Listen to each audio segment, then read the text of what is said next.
Libre.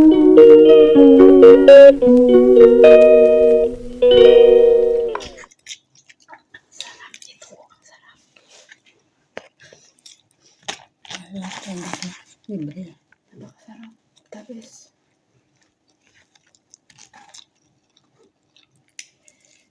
pag ako talaga yayaman. Pag ikaw yung naman, ano nangyari?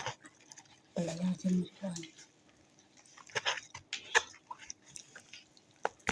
Mga inasal.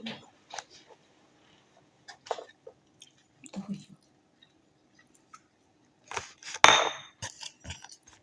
Mga batang pinabayaan ng magulang mga kaawas. Kasi mga magulang na pinabayaan din ng anak. Ayun ba yan? Iba mga Meron yung ano, yung tatay, nahawa ko dun pinag-aral niya yung anak niya. Ay, nakano ka ba? kaso ng pag-aral na iniwan. Pag-aral siya, utang pa yung tatay niya Napanood mo yun? Naiyak yung tatay. Umutang siya parang kapag ano nun. Naging teacher na. Ngayon kaya nagka-utang-utang siya para sa anak niya. Pinabayaan na siya. Yun ang mga utang na loob. Utang yan. Babae pa.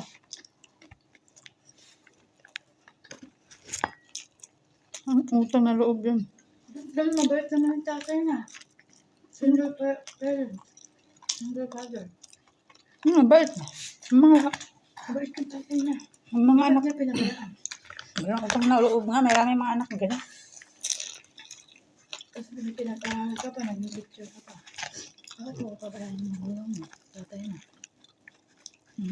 Humingi ng tulong. Akala niya tutulungan siya eh. Kasi yan pinahigit siya na. Yung pala pabayaan lang siya. Baka naman, baka may jowa, sinugsugan. Nakasarili lang Gusto din naman. Ano, papabayaan ng tawad?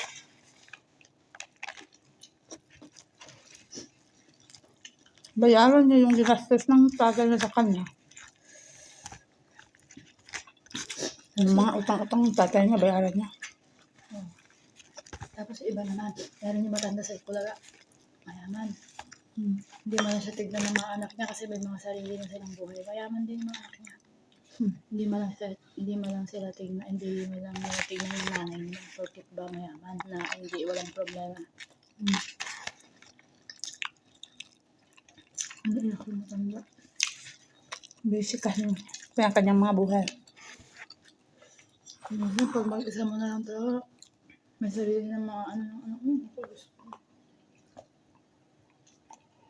Tapos mag-isa mo lang, wala ka asawa. Lungkot. Lalo.